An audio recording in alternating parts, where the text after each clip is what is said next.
Et si une histoire qui a plus de 2400 ans décrivait en fait notre vie numérique de tous les jours? C'est un peu le pari fou de Platon avec sa fameuse allégorie de la caverne. On va voir ensemble comment ce mythe, qui semble si lointain, peut en réalité éclairer de façon assez surprenante nos écrans d'aujourd'hui.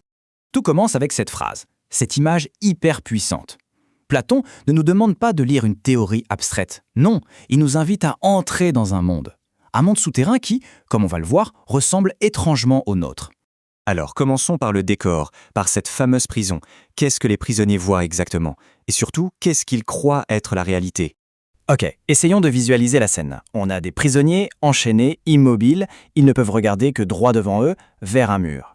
Dans leur dos, il y a toute une mise en scène qui se déroule, un grand feu et des gens, des marionnettistes, qui agitent des objets. Du coup, ce que les prisonniers voient, leur seul et unique spectacle, ce sont les ombres de ces objets projetés sur le mur. Et c'est là que tout se joue. Le point crucial, c'est qu'ils ne savent pas que ce sont des ombres. Pour eux, ces formes qui dansent sur le mur et les échos qu'ils entendent, eh bien c'est ça, le monde. C'est la réalité, point. Ils n'ont absolument aucune conscience de vivre dans une illusion. Bon, maintenant, imaginons que l'un de ces prisonniers soit libéré. Qu'est-ce qui se passe? Eh bien, Platon nous décrit un chemin qui est tout sauf une promenade de santé. C'est une ascension vers la connaissance et elle est terriblement difficile. Ce qui est assez dingue ici, c'est que la libération est décrite comme une vraie souffrance. La lumière du feu, qui est pourtant une première étape vers la vérité, est aveuglante, elle fait mal. La sortie de la caverne qu'on lui impose est une véritable épreuve.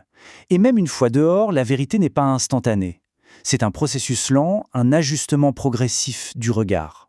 Tout en haut de cette ascension, il y a le soleil. Pour Platon, ce n'est pas juste une étoile, bien sûr. C'est la grande métaphore de l'idée du bien. C'est la source ultime du tout. C'est ce qui rend la vérité, la connaissance et même la réalité possible. C'est le but final de la quête du philosophe. On pourrait se dire, super, fin de l'histoire. Le philosophe a atteint la vérité, il peut enfin en profiter tranquillement. Mais non, pas du tout. Pour Platon, c'est justement là que la partie la plus importante et la plus dramatique commence. Il doit retourner dans l'obscurité. En fait, le philosophe a une sorte de dette morale envers la société qui a payé pour son éducation. Rester dehors à contempler la vérité tout seul, ce serait de l'égoïsme. Son devoir, c'est de redescendre pour aider les autres. Le but, ce n'est pas le bonheur d'un seul, mais le bien de toute la communauté. Sauf que ce retour est un véritable cauchemar. Habitué à la lumière éclatante du soleil, le philosophe ne voit plus rien dans le noir de la caverne. Il a l'air maladroit, incompétent. Les autres prisonniers se moquent de lui, ils pensent que son voyage l'a complètement abîmé et l'a rendu idiot. Et pire, s'il essaie de les libérer, leur réaction est super violente. La menace de mort ici est une allusion à peine voilée au sort de Socrate, le maître de Platon, qui a été condamné à mort par les Athéniens. Donc, pour résumer, chaque élément a sa signification. La caverne, c'est notre monde de tous les jours, le monde des apparences qu'on perçoit avec nos sens. Les chaînes, ce sont nos préjugés, nos opinions toutes faites. L'ascension, c'est le long chemin de l'éducation. Et le soleil, évidemment, c'est la vérité avec un grand V, la connaissance ultime. Et tout ça nous amène au grand paradoxe politique de Platon. Pour lui, les seuls qui seraient légitimes pour gouverner sont ceux qui ont vu la vérité, donc les philosophes. Or, ce sont justement les seuls qui ne veulent absolument pas du pouvoir parce qu'ils savent que ce n'est qu'une illusion, une ombre. S'ils acceptent de gouverner, c'est uniquement par devoir pour éviter que la cité soit dirigée par des ignorants. C'est là que la question qui tue arrive, une question qui fait tout basculer. Et si cette histoire, vieille de plus de 2000 ans, était en fait une description parfaite de notre propre réalité? Parce qu'aujourd'hui, la caverne n'est plus en pierre, elle est devenue numérique. Ces murs, ce sont nos écrans. Et là, la comparaison est juste bluffante. Les chaînes qui nous maintiennent immobiles, ce sont les algorithmes de recommandation, qui nous enferment dans nos bulles de filtre. Les ombres projetées sur le mur, ce sont les fake news, les rumeurs qui deviennent virales.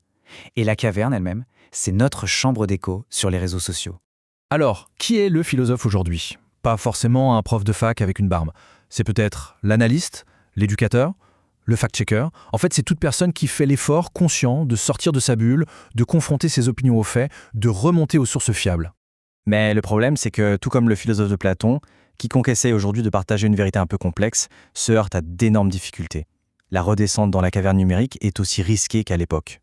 Le rejet violent décrit par Platon, on le connaît très bien aujourd'hui. Tenter d'apporter de la nuance dans un débat, c'est s'exposer au cyberharcèlement, au troll.